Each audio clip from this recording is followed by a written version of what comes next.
Hindi ko naman sinasabing trip o type ko ang misis ng isa sa aking mga tropa.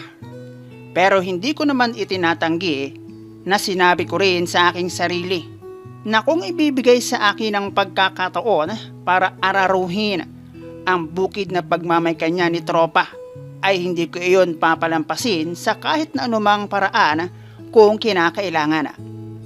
Bagaman may dalawang anak na kasi ang mag-asawa, pero hindi mo iyon iisipin kung hindi mo kilala ang babae na itago na lang natin sa pangalang Janet.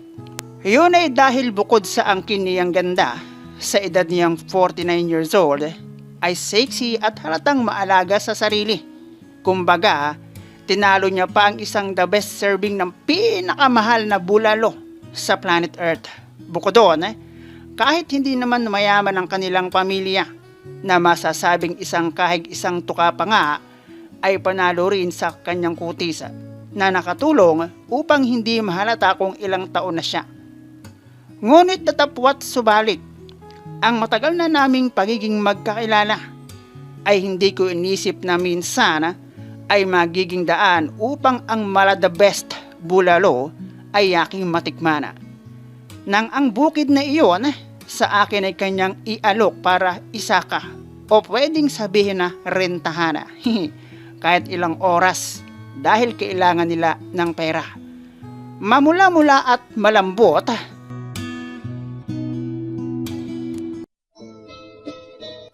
hello guys and welcome dito sa Kasgul TV. At syempre, kung ikaw ay bago dito sa akin channel at trip mo ang ganitong klase ng kwento, palike and subscribe naman dyan.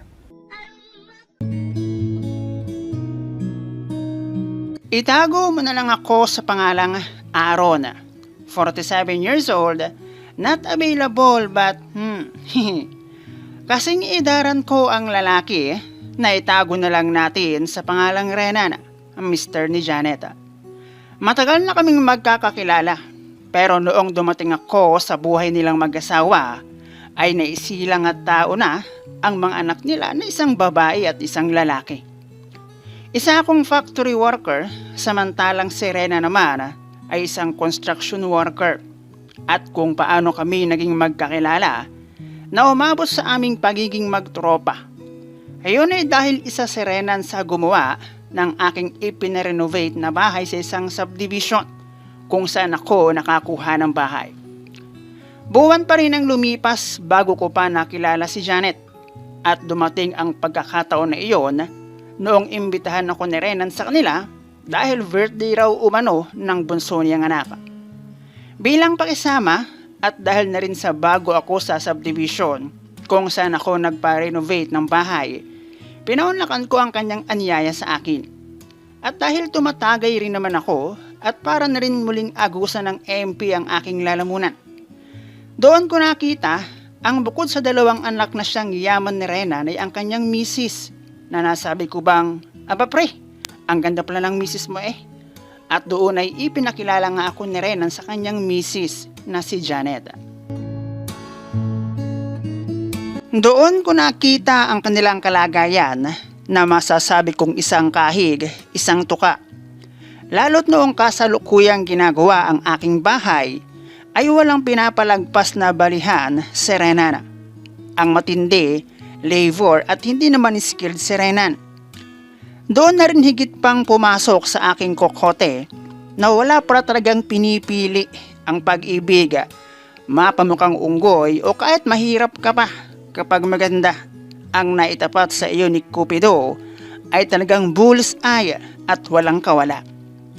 Doon ko na rin nakita ang dalawa nilang supling na masasabi kong swerte dahil kay Janet na misis ni Rena nagmana.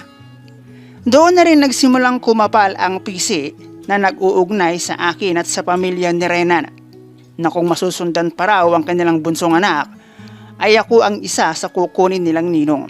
Dahil doon, hindi naman sa para mas lalo kong mapalapit sa kanila, si Renan na rin ang madalas kong tawagin kapag meron akong ipapagawa sa bahay. Kumbaga, kahit labor siya ay naging skilled ang aking tingin sa kanya at nagtiwala kung kaya niya ang aking ipapagawa.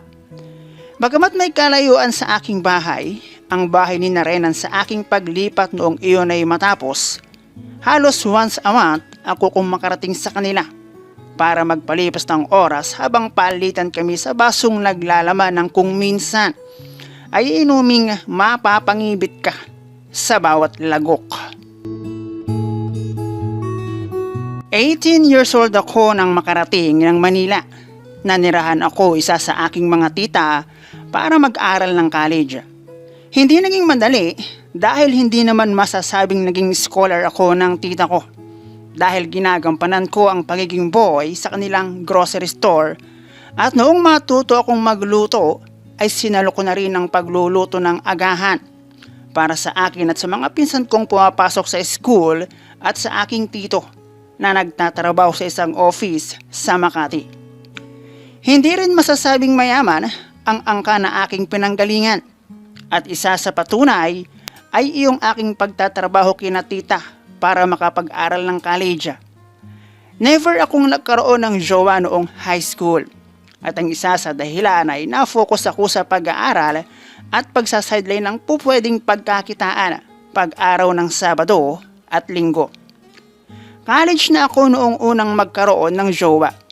Hindi ko iyon planong isingit dahil sa totoo lang ay wala akong oras sa ganoong bagay. Meron kasi akong naging BFF na babae at noong mag-second year college na nga kami ay napagdesisyonan naming higitan pa ang pagiging magkaibigan. Hindi sa pagyayabang ay may itsura din naman akong lalaki na taon lamang na hindi ko priority ang pagjojowa. Pero nag-iba ang ihip ng hangin noong maging mag-on kami ng aking BFF na itago na lang natin sa pangalang Beverly. Ang pagiging mag-on kasi namin ni Bebs na iyon ay ang unang pagkakataon din kung saan ay narating ko ang langit sa lupa sa pamamagitan ng pagdaan sa ipinagbabawal na lagusan. At katulad lamang din ng ibang magkasintahan na naging magkadaupang palad. Sa loob ng mahigit isang taon namin ng pagiging magjowa, kami rin ay nakarami. Malapit kasi ang school namin sa mga tambayan at isang tulay na ang ilalim may magandang pagtaguan. E di lalo na kung meron mga kasiyahan sa school na ginaganap ng gabi. E yun ang naging punot dulo ng aking pagkahilig sa espesyal na putahe na nang dahil doon, ultimong mga tendera na aking kakilala di kalayuan sa bahay ng tita ko, ginawa ko na rin. Hindi naman noon naapektuhan ang aking pag-aaral. Bagkos ay tila nagbigay pa yun ng gana sa akin.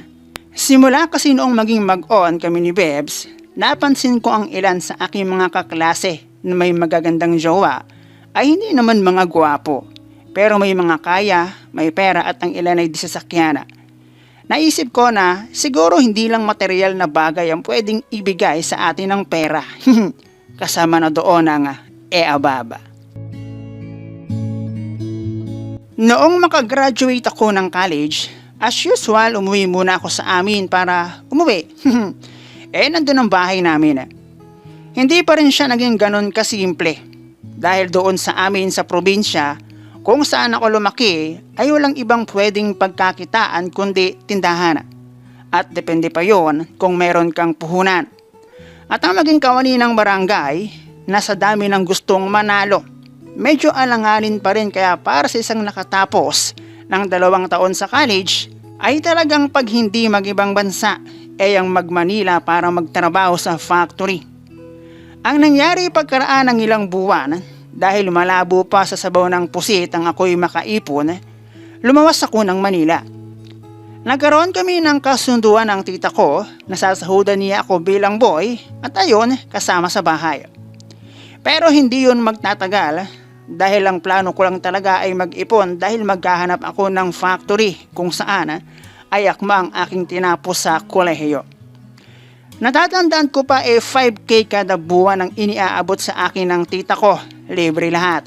At kumpara noong ako'y nag-aaral, mas mahirap dahil full-time boy nila ako. Tapos nagkaroon pa sila ng bagong negosyo at talagang laspag, ika nga, sa dami ng trabaho. Pero sa kabila ng lahat ng yon, para akong na-comfort dahil buo kong nakukuha ang 5K na sa tanang buhay ko. Simula nang isilang at makatapos ako ng college after a month ay noon lamang ako nakahawak ng perang pwede nang gawing pamaypay ng aking maipon. Hindi rin naman kasi ako nagpapadala sa amin dahil malalakas pa naman ang aking magulang.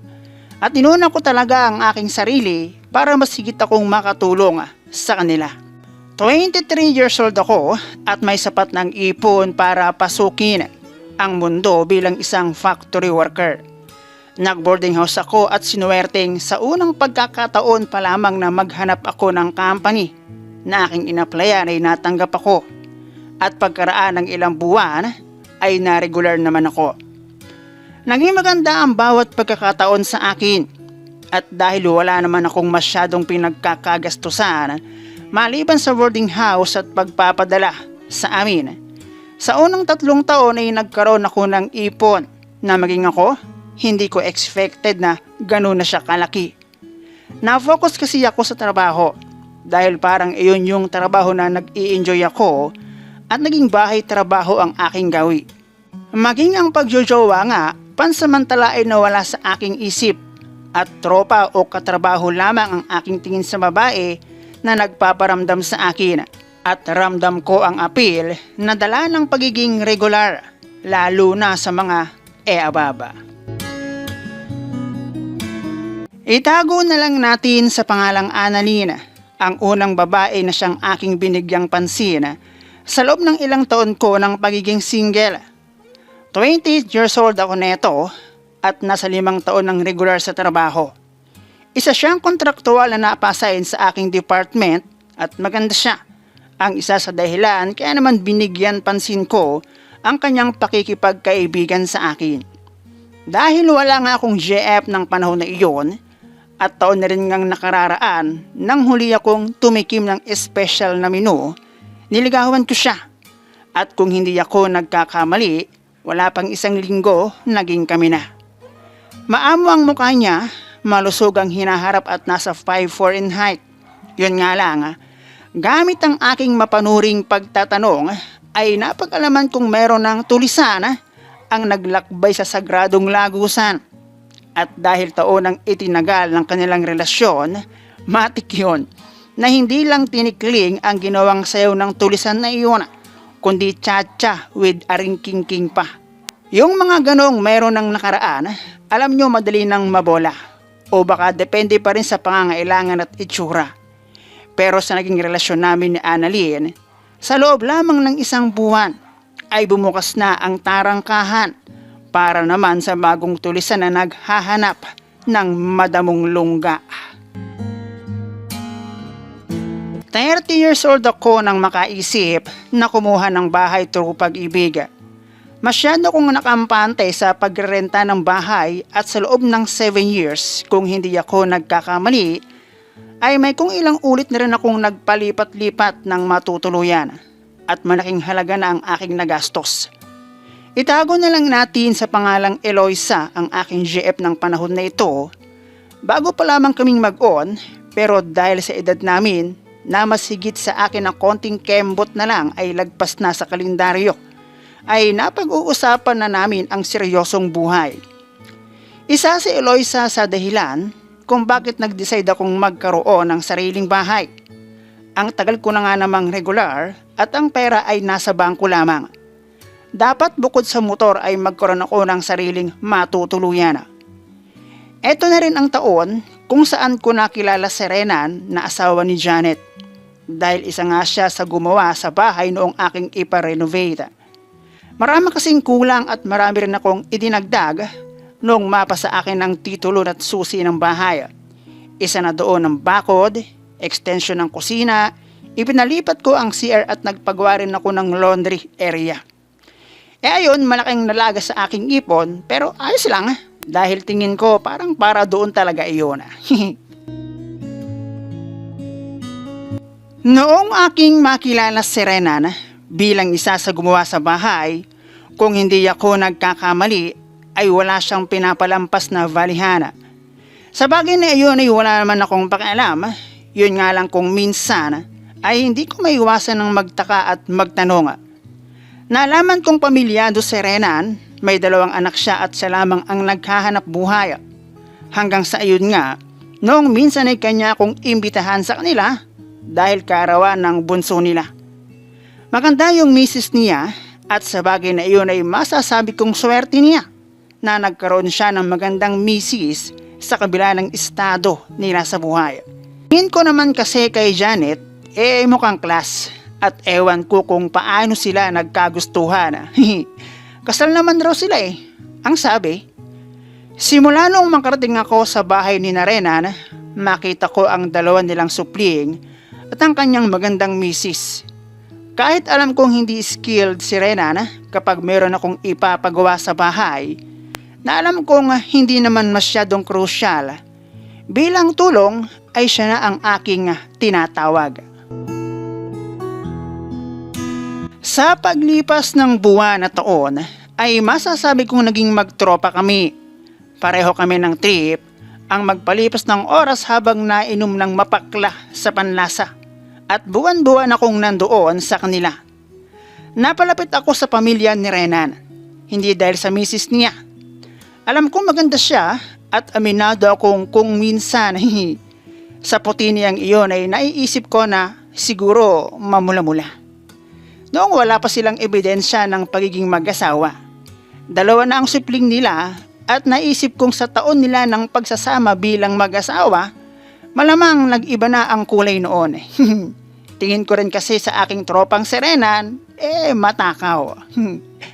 Nagkaroon ng hindi magandang epekto ang pagiging malapit ko sa pamilya ni Renan. Dahil pag nagigipit sila, sa akin sila lumalapit para humiram ng pera. Hindi pa kasama doon ang mga pagkakataon kapag ako'y napunta sa kanila ay madalas akong may pasalubong sa mga bata at may dalang pwede naming pagsalusaluhan. Malayo ako sa aking magulang pero nadala ko ang kanilang bilin na kung dadayo ako sa ibang bahay, dapat meron akong dala na pwede nilang pakinabangan. Mahirap kapag napalapit ka na sa isang tao dahil kahit nakikita mo na may mali sa diskarte nila kung paano mamuhay, sa halip na bigyan ng payo, kung minsan magbubulag-bulagan ka na lang at ibigay ang tulong na kanilang kailangan. Naging ganoon ang trato ko sa pamilya ng aking tropang si Renan. Bihira naman siyang lumapit sa akin para sa finansyal, pero si Janet ay mukhang hindi sanay magtiis at kung mayroon din lamang namang malalapitan, ay bakit hindi kung kailangan. Yun nga lang, hindi sa lahat ng pagkakataon ay lagi akong present para magbigay. Hindi naman ako nagbibilang pero sa dami na rin kasi ng aking naitulong, ay dumating sa puntong tumatanggi na ako at sinasabi kong wala kahit ang totoo ay hindi naman ako nawawala na. Pero hindi ko inisip ni minsan kapalit ng kailangang halaga sa aking pagsasabing wala ay ialok ni Janet na asawa ni tropa ang kapirasong bukiri na kung hindi ako nagkakamali madalas pa din na sakahin ni tropa at nabigla ako sa bagay na iyon. Hindi ko naman itinatanggi na minsan pumasok din sa aking kokote na kung ibibigay sa akin ng pagkakataon para suungin ang karimlana ay bakit hindi. Ang importante wala akong ginawa para magkatotoo iyon. At ibang usapan na kung ako mismo ang lalapitan. Noong una syempre nagduda ako at talagang hindi ako nag-reply dahil baka mamaya si tropa iyon at ako'y sinusubukan lamang. Pero noong minsan na muli akong dumayo kina Renan para magsayang ng oras at konting pera, noong magpang-abot kami ni Janet sa kusina ay personal niyang sinabi ang kanyang alok sa akin. Wala akong ibang sinabi kundi, saka na lang tayo mag-usap. Tumawag ka sa akin kung saan at kailan.